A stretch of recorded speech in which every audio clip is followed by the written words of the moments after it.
आणि आता पाहणार आहोत सविस्तर दिवसभराच्या बातम्या। आणि अगदी सुरुवातीला मंत्रालयामध्ये फोन केल्यानंतर मंत्रालयातील कर्मचारी जय महाराष्ट्र या वाक्याने संभाषणाची सुरुवात करत असत।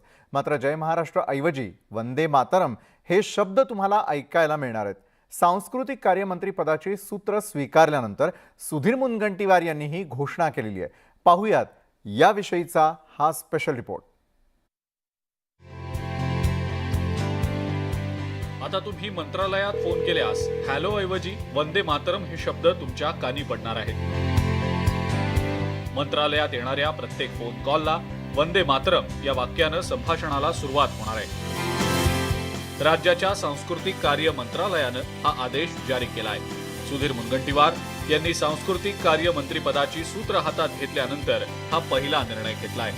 देश स्वातंत्र्याचा अमृत महोत्सव साजरा करतोय आणि या निमित्त शिंदे सरकारने हा निर्णय घेतलाय। सांस्कृतिक विभागाचा पहिला संकल्प मी महाराष्ट्रात इथून जाहीर करतोय की हॅलो नाही वंदे मातरम बोलो। आता चांद्यापासून बांद्यापर्यंत मोबाईल असेल की फोन असेल 15 ऑगस्ट उद्यापासून हा संकल्प सुरू। शिंदे सरकार सत्तेत येण्यापूर्वी ठाकरे सरकारच्या काळामध्ये मात्र वेगळा प्रघात होता। त्यावेळेला सगळ्या शासकीय कार्यालयांमध्ये कर्मचारी फोनवर संभाषणाची सुरुवात जय महाराष्ट्रने करत होते। मात्र सत्ता बदलताच जय महाराष्ट्रची जागा वंदे मातरम घेणार आहे आणि या बदलावर विरोधकांनी सुद्धा प्रतिक्रिया दिलेली आहे। जय महाराष्ट्र म्हणजे वर्षा बंगल्यावर फोन केल्यानंतर हॅलो म्हटलं जायचं नाही, जय महाराष्ट्र। प्रत्येकाचे विचार असतात, जय महाराष्ट्र म्हणणं देखील चांगली गोष्ट आहे। हे रामाला विसरलेत आता अलीकडे। आमच्या याच्यामध्ये रामराम म्हणायची पद्धत आहे, नमस्कार म्हणायची पद्धत आहे।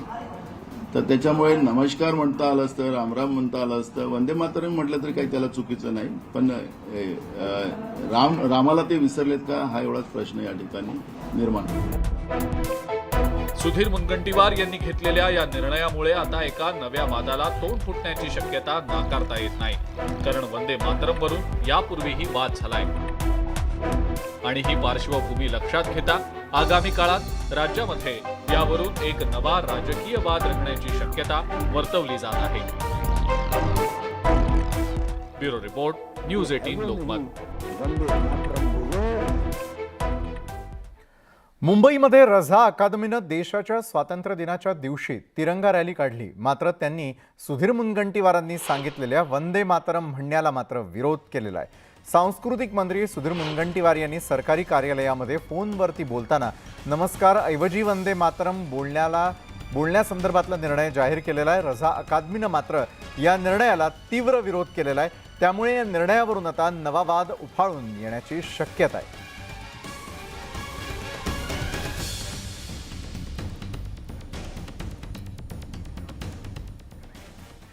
महत्वाची खाती न मिळाल्यानं दादा भुसे, दीपक केसरकर आणि संदीपान भुमरे नाराज असल्याची माहिती समोर आलेली होती।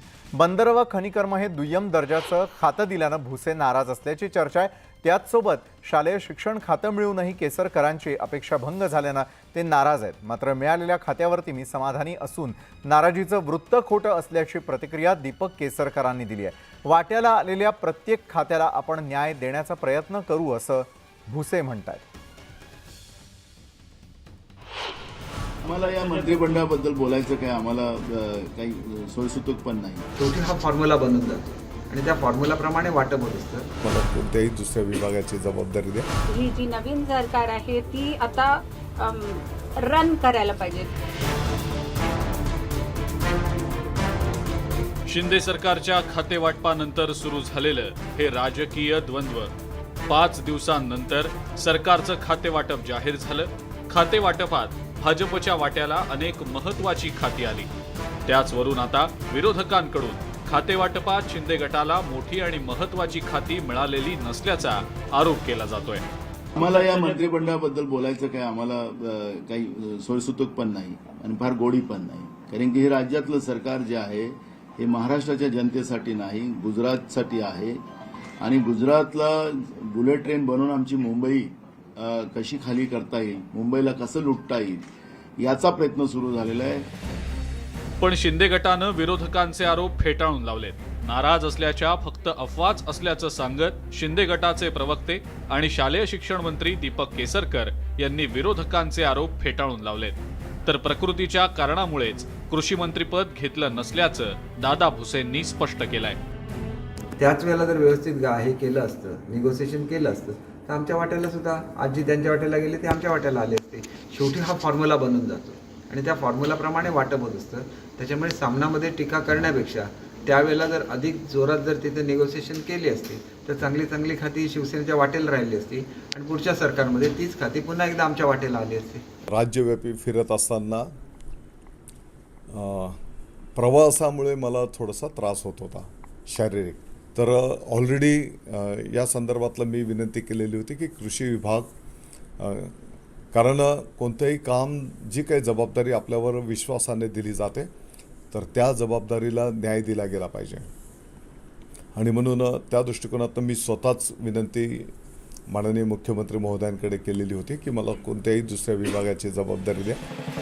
विशेष म्हणजे उपमुख्यमंत्री देवेंद्र फडणवीस यांच्या पत्नी अमृता फडणवीस यांनी खाते वाटपात दुजाभाव झाल्याचा आरोप करणाऱ्या विरोधकांवर जोरदार निशाणा साधलाय। मला वाटतं हे निर्णय त्यांनी नीट बसून केलेले आहेत। तर आता खाती वाटप झालेली आहेत, पुढे अजून पण होतील। पण ह्यात आता मी फक्त त्यांना शुभेच्छा देते की ह्या सगळ्यांनी मिळून ही जी नवीन सरकार आहे ती आता रन करायला पाहिजे, दौड़ना चाहिए। बिकॉज महाराष्ट्र आता परत मागे राहिलेला आहे थोडा in terms of infrastructure projects. तर आपल्याला ते पूर्ण मेकअप करायचे, तर यांना डबल मेहनतीने काम करणं जरुरी। खरं तर खाते वाटपात अन्याय झाला असेल तर शिंदे गटाचे मंत्री बोलले असते, पण सगळेच मंत्री खाते वाटपावर समाधानी दिसतायत। पण दुसरीकडे विरोधक मात्र गरज नसताना यावरून वाद निर्माण करण्याचा प्रयत्न करत असल्याचं बोललं जातंय। पण या राजकारणामध्ये लोकांच्या मूलभूत प्रश्नांकडे दुर्लक्ष होऊ नये एवढीच अपेक्षा। मुंबईहून विनोद राठोडसह bureau report, news 18 Lokmat. Mukesh Ambani कुटुंबीय धमकी प्रकरणामध्ये आणखी एक मोठी अपडेट समोर येते। अंबानी कुटुंबाला आलेला धमकीचा फोन हा मानसिक रुग्णानं केल्याचं समोर आलेलं आहे। विष्णू भौमिक असं धमकी देणाऱ्याचं नाव असून पोलिसांनी त्याला अटक केलेली आहे। त्याच्यावरती यापूर्वी धमकी देण्याचे अनेक गुन्हे दाखल आहेत। रिलायन्स फाउंडेशनच्या रुग्णालयामध्ये फोन करून त्यानं फोनवरून ही धमकी दिली होती आणि त्यानंतर पोलिसात तक्रार दाखल झाल्यानंतर पोलिसांनी तातडीनं तपास करून विष्णू भौमिकला अटक केली आहे। Sir, H.N.. रिलायन्स फाउंडेशन हॉस्पिटलला त्यांचे पब्लिक नंबरवर एक अज्ञात नंबरवरून 9 वेळा फोन करण्यात आलेला होता अँड ते जे कॉलर होते अनॉनिमस त्यांनी श्री मुकेश अंबानी याच्या नावावर शिवीगाळ केली आणि त्यांना जीवे ठार मारण्याची धमकी दिली।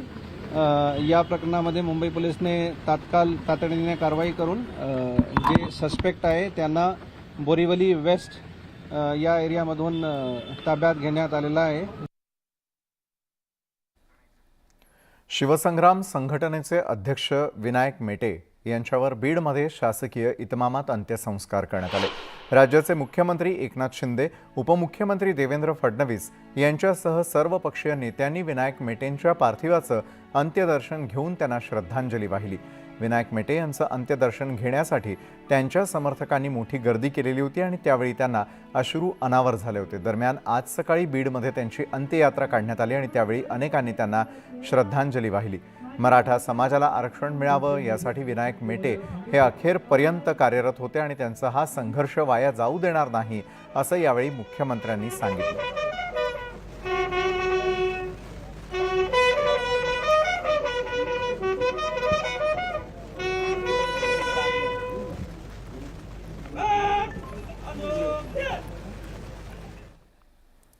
विनायक मेटे यांच्या अपघाती मृत्यूनंतर रोड हिप्नॉसिस किंवा रोड संमोहन यावरती चर्चा सुरू झाली आहे। चालकाच्या याच स्थितीमुळे अनेकदा भीषण अपघात होऊन मृत्यू देखील ओढवतात। मात्र रोड हिप्नॉसिस म्हणजे नेमकं काय, हे होणारे अपघात टाळायचे कसे, पाहूयात आमच्या या स्पेशल रिपोर्टमधून। रोड हिप्नॉसिसमुळे अपघाताचा धोका। रोड हिप्नॉसिस ठरतंय मृत्यूचं कारण। तुम्हाला रोड हिप्नॉसिस माहितीये का? मंडळी, एक्सप्रेस वेवरून आपण प्रत्येकानंच कधी ना कधी प्रवास केलेला असतो. मात्र या एक्सप्रेस हायवेवर रोड हिप्नॉसिस हा प्रकार तुमच्या जीवावर बेतू शकतो. सगळ्यात आधी बघूयात रोड हिप्नॉसिस म्हणजे काय. रोड हिप्नॉसिस किंवा रोड संमोहन ही एक शारीरिक स्थिती आहे. न थांबता सलग गाडी चालवली तर रोड हिप्नॉसिसचा धोका संभवतो. डोळे उघडे असतात मात्र मेंदू क्रियाशील राहत नाही. अगदी चलचित्र बघितल्यासारखी स्थिती होऊन जाते. गाडी चालवायला सुरुवात केल्यानंतर साधारण 2 ते 2.5 तासांनी या रोड हिप्नॉसिसला सुरुवात होते. आणि जर आपली गाडी 140 किलोमीटर प्रतिवेगाने धावत असेल तर रोड हिप्नॉसिसचा धोका अधिक असतो. या प्रकारामध्ये चालकाला 15 मिनिटं आधीचं काहीच आठवत नाही. रोड हिप्नोसिस टाळता येतं. पुरेशी विश्रांती, पुरेशी झोप, आणखीन 2-2.5 तासांनी ब्रेक घेणं, 5-6 मिनिटं गाडीच्या बाहेर येणं, चहासारखं उत्तेजक पेय पिणं, ह्या गोष्टींनी हे टाळता येतं. मात्र हा रोड हिप्नॉसिस आपल्याला टाळता येऊ शकतो. चालकानं पुरेशी झोप घेणं यासाठी अत्यंत महत्वाचं आहे.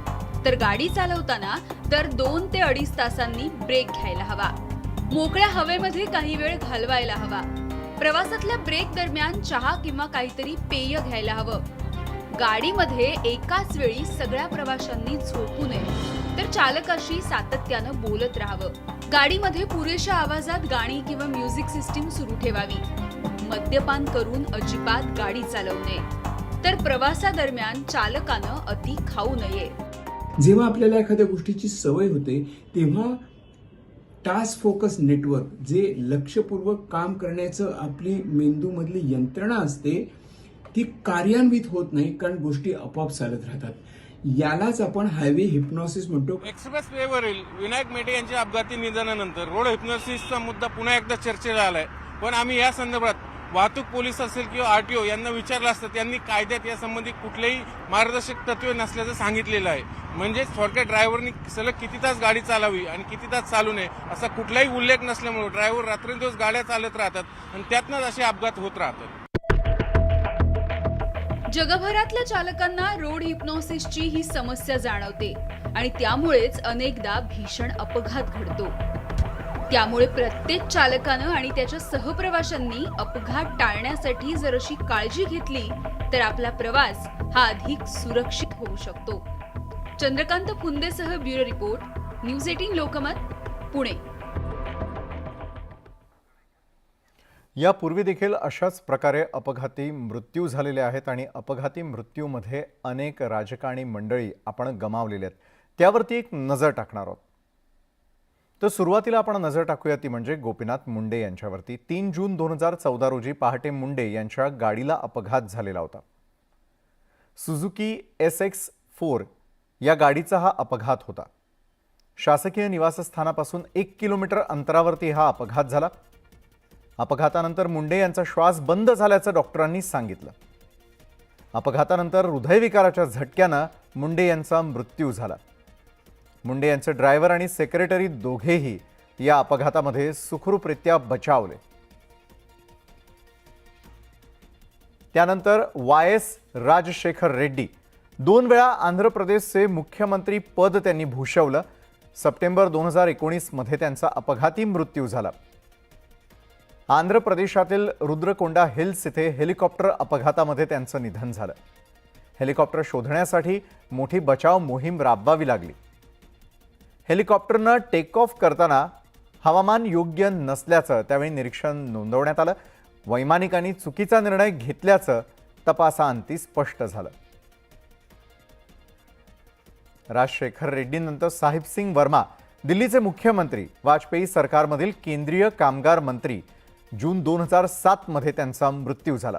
वर्मा हे 1996 ते 1998 या 2 वर्षात दिल्लीचे मुख्यमंत्री होते. तर जयपूर हायवेवरती एका ट्रकला धडकून त्यांचा अपघात झाला होता. त्यानंतर राजेश पायलट, जून 2000 मध्ये त्यांचं निधन झालेलं होतं. राजस्थानामध्ये रस्ते अपघातात त्यांचा मृत्यू झाला. त्यानंतर माधवराव सिंधिया त्यांच्यासह इतर 6 जणांचा अपघाती मृत्यू झालेला होता. खासगी विमान क्रॅश होऊन 2001 मध्ये त्यांचा मृत्यू झाला. वयाच्या 56व्या वर्षी सिंधिया यांचं निधन झालं. मणिपूर जिल्ह्याजवळ विमानाला त्यांच्या अपघात झालेला होता. त्यापाठोपाठ जीएमसी बालयोगी 3 मार्च 2002 रोजी लोकसभेचे स्पीकर तेलुगू देसम पार्टीचे नेते. आंध्र प्रदेशात हेलिकॉप्टर क्रॅशमध्ये त्यांचं निधन झालं. त्यानंतर संजय गांधी 23 जून 1980ला विमान अपघातात त्यांचा मृत्यू झाला. नवी दिल्लीतल्या सफदरजंग विमानतळाजवळ त्यांचा मृत्यू झाला. अपघातावेळी स्वतःचं खासगी विमान ते स्वतःच उडवत होते आणि त्यावरील नियंत्रण सुटल्यानं हा अपघात ओढावला. संजय गांधीनंतर श्रीकांत जिचकर 2 जून 2004 रोजी त्यांचं निधन झालं. नागपूरपासून 60 किलोमीटर अंतरावरती कोंढाळीजवळ त्यांच्या कारला अपघात झाला. तर जिचकर यांनी 20 पदव्या संपादित केलेल्या होत्या. देशातले सर्वात तरुण आमदार हे देखील त्यांची ओळख. वयाच्या 26व्या वर्षी ते आमदार म्हणून निवडून आलेले होते.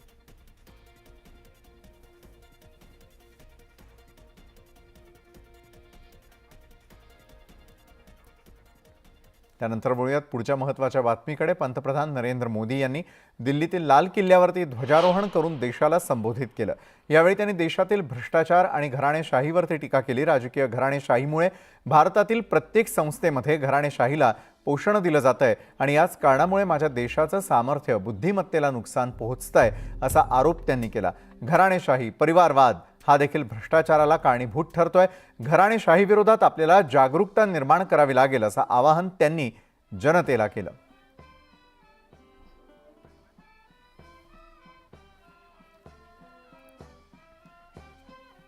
तर अमृत महोत्सव साजरा करत असताना खास न्यूज 18 लोकमतच्या प्रेक्षकांसाठी देखील आम्ही एक खास मुलाखत आणलेली आहे. ही मुलाखत आहे ज्येष्ठ अभिनेते अनुपम खेर यांची. पाहूयात. नमस्कार, मी आशुतोष पाटील. आपण स्वातंत्र्याची 75 वर्ष साजरी करतोय आणि आपल्या या आनंदात सहभागी होण्यासाठी न्यूज 18 लोकमतच्या स्टुडिओमध्ये एक अशी व्यक्ती आली आहे जिचे विचार संपूर्ण देश ऐकायला उत्सुक आहे. आजचे आपले पाहुणे आहेत श्री अनुपम खेरजी. सर नमस्ते. नमस्ते. नमस्ते. सर, देश 75 साल मना रहा है जी. इस वक्त आपके मन में क्या ख्याल है? कि मैं खुशकिस्मत हूँ, मैं इस पावन अवसर पर यहाँ पर हूँ, आपसे बात हो रही है. बड़ा अच्छा लगेगा अगर मैं 25 साल बाद भी यहाँ पर जब 100 साल मना रहा होगा.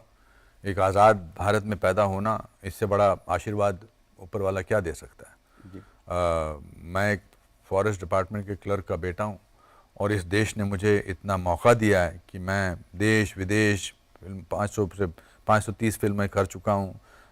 मुझे पद्मश्री पद्म भूषण मिला है अपने काम के बलबूते पर. ये सब इसी देश ने मुझे दिया है. तो मैं कृतज्ञ हूँ इस देश का. और यहाँ की जो स्वतंत्रता है, यहाँ की जो डेमोक्रेसी है, यहाँ का जो प्रजातंत्र है, वो दुनिया के किसी भी इलाके में ऐसा नहीं है. सर, हम 75वीं वर्षगांठ मना रहे हैं. तिरंगा अपने छाती पे है जी. हर घर तिरंगा हम मना रहे हैं जी. क्या सच में ये ज़रूरी है इस तरह का माहौल बनाना, हर घर तिरंगा लगाना? क्या पिताजी को पिताजी बोलना ज़रूरी है? क्या माताजी का आदर करना ज़रूरी है? बिल्कुल ज़रूरी है. तो जब वो ज़रूरी है तो देश के लिए भी अपना जो जज्बात हैं वो ज़रूरी क्यों नहीं है? सब कुछ ज़रूरी है, बहुत ज़रूरी है. जो ऐसा नहीं सोचते हैं वो अपनी औकात दिखाते हैं. तो अपनी अपनी मतलब मैं तो ऐसा सोचता हूँ कि देश है तो हम हैं. इसीलिए पासपोर्ट पर आपके नाम के बाद नेशनैलिटी बोली जाती है. पूछा नहीं जाता कि आपके पिताजी का नाम क्या है, माताजी का नाम क्या है, बेटे का नाम क्या है. लिखा होता है कि आपका नाम क्या है, उसके बाद आप हिंदुस्तानी हैं, भारतीय हैं, इंडियन हैं. बिल्कुल. तो इस पे तो सवाल ही नहीं उठना चाहिए. 2 साल हमने कोविड का एक काल देखा है. देश एक बड़े संकट से गुजरा है. आज माहौल थोड़ा खुल गया है जी. 2 साल कैसे रहे और 2 साल के बाद आज हमारे देश ने क्या सच में प्रगति की? आई थिंक हमने तो 2 वैक्सीन्स बनाई हैं. आत्मनिर्भरता की इससे बड़ा उदाहरण क्या हो सकता है. ऑफ कोर्स पूरे वर्ल्ड ने इसको झेला है, इस काल को, मगर हमने जिस अंदाज से, जिस तरह से हमारे पुलिस कर्मियों ने, मेडिकल कर्मियों ने, सरकार ने, लोगों ने जिस तरह से इससे जूझा है, वो प्रशंसनीय है। प्रॉब्लम क्या है कि हम अपनी तारीफ, अपने देश की तारीफ करना नहीं जानते हैं और चाहते भी नहीं हैं। हमको लगता है यार ये लोकल चीज़ें हैं, जैसे अंग्रेज़ी के साथ मराठी या कोई लोकल लैंग्वेज का जो एंकर होता है, या जो दूसरा जो हिंदी मीडियम स्कूल का होता है, उसको लगता है ये अंग्रेज़ी में बात नहीं कर सकता है। ये जो हमको अंग्रेज़ों ने हमको जो ये हीन भावना दे के गए हैं ना, वो अभी तक हो रही है, पर अब ऐसा है नहीं। आप देख लीजिए कॉमनवेल्थ गेम्स में से जो खेल के आए हैं, जो पदक जीत के आए हैं, छोटे छोटे शहरों के लोग हैं। बिल्कुल। मुझसे बड़ा उदाहरण कौन हो सकता है? ये हीन भावना होनी नहीं चाहिए। मुझे लगता है पर्सनैलिटी वो होती है जो कि आप अपने आप में कंफर्टेबल हो।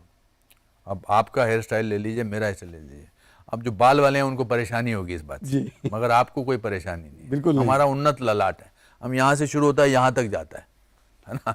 तो ये आपको लोग कॉम्प्लेक्स देने की कोशिश करेंगे किसी भी चीज़ में, किसी भी चीज़ में आप किस तरह से उस बारे में उतना खुशी ना मनाएं, ये आपको महसूस होगा, मगर ऐसा है नहीं। आजकल का जो यूथ है वो अपने आप में कंफर्टेबल है। जी, हमारे कश्मीरी जो भाई है उनके बारे में आप हमेशा, आपके मन में एक अलग प्यार है। क्या आज कश्मीर की स्थिति जो है उससे आप संतुष्ट हो? देखिए, संतुष्ट तो मैं, मेरे पिताजी ने, माताजी ने जो मुझे एजुकेशन दिया उससे भी नहीं था। संतुष्ट तो हम पूरी तरह से किसी बात से नहीं होते, मगर मैं सिर्फ आपको ये कहता हूँ क्योंकि आज़ादी के पर्व की बात हो रही है कि पिछले इतने सालों में इतने सारे तिरंगे मैंने कश्मीर वैली में नहीं देखे हैं जी। इससे बड़ा उदाहरण और कुछ नहीं हो सकता है। इस साल जो वहाँ पर्यटन के हिसाब से जो टूरिज़्म हुआ सबसे पीक पर है। जो दुखी आत्माएं होती हैं उनको दुख नज़र आता है, जो सुखी लोग होते हैं उनको सुख नज़र आता है। आपकी महाराष्ट्र कर्मभूमि रही है। महाराष्ट्र में पिछले दिनों इतना बड़ा सत्ता में बदलाव आया, ये सब आपने देखा होगा, खबरों में देखा होगा, आप कुछ बातें जानते भी होंगे। क्या लगता है इस तरह का जो सत्ता बदला होता है, ये सत्ता की बातें आज के पर्व में नहीं करनी चाहिए। सत्ता है सत्ता, पॉलिटिशियंस जो हैं वो पॉलिटिक्स, वो अपनी बात करते हैं। That is, I am nobody to comment on that. Okay, एक आखिरी सवाल, स्वतंत्रता दिन के ऊपर आप महाराष्ट्र की जनता को, मुंबई की जनता को क्या कहना चाहोगे? मुझे पहले तो मैं महाराष्ट्र की जनता को थैंक यू करना चाहता हूँ कि शिमला से एक लड़का आया और आपने मुझे लगता है मुंबई से बड़े दिल वाली कोई सिटी नहीं है वर्ल्ड में। बिल्कुल। यहाँ हर किस्म के, हर क्षेत्र के लोग आते हैं और यहाँ मुंबई कुछ ना कुछ देती है आपको, और मुझे तो इतना दिया है, तो मैं सिवाय धन्यवाद के मेरे मन में और कोई, सिवाय आभार के और कोई, मैं सब कुछ सीखा ही उनसे। कल्चरली सीखा हूँ, बात करने के हिसाब से सीखा हूँ। मेरे दोस्त सुहास खांडके ने मुझे पहले 25 दिन अपने घर पे रखा, इतना ध्यान मेरा दिया। और मेरे जितने भी दोस्त हैं, मैंने यहाँ के कल्चर से सीखा, यहाँ के लोकगीतों से सीखा है, लोगों से सीखा है। इतने बड़े दिल वाली है बम्बई जैसा शहर। सेफ्टी के पॉइंट ऑफ व्यू से लोग, अब कोई किसी से दखल अंदाजी नहीं करता है और चले जाते हैं। यहाँ पर ट्रेन में, जब मैं ट्रेन में ट्रैवल करता था तो आपको सिर्फ प्लेटफॉर्म पे खड़ा होना होता था, अपने आप ही चढ़ जाते थे आप। तो I think I am thankful to this state for being my कर्म भूमि and for giving me so much of love and so much of blessings. क्या भारत में सच में डेमोक्रेसी खतरे में है? जो एक सेक्शन जो है इस तरह की खबरें आपको लगता है? हमें तो नहीं लगता। बस तो फिर जो आपको लगता नहीं है वो नहीं है, कुछ नहीं है। आप, आई थिंक सारे सवालात उससे नहीं जुड़े होने चाहिए जो 99.9% जो हैं वो बहुत खुश हैं, 0.0001% जो हैं वो दुखी हैं। हम उन पर क्यों इतनी तवज्जो देते हैं? उनके सवाल अपने सवाल बना के हम क्यों पूछते हैं? जी, जरूरत नहीं है। जय हिंद, जय भारत, नमस्कार। तर ही होती विशेष मुलाखत आणि या क्षणाला सर्वात मोठी बातमी येते मुंबईतल्या मुलुंड परिसरामधून, कारण मुलुंडमध्ये इमारतीचा स्लॅब कोसळून अपघात झालेला आहे। तर या दुर्घटनेमध्ये 2 जणांचा मृत्यू झाल्याचे अपडेट्स येतात। मुलुंडच्या नाणेपाड्यामध्ये ही संपूर्ण घटना घडलेली आहे। मुंबईमधला मुलुंड परिसर आणि मुलुंडमधल्या नाणेपाड्यामध्ये दुर्दैवी घटना घडलेली आहे। यावेळेला इमारतीचा स्लॅब कोसळलेला आणि इमारतीचा स्लॅब कोसळल्याच्या या अपघातामध्ये, या दुर्घटनेमध्ये 2 जणांनी आपले प्राण गमावले आहेत।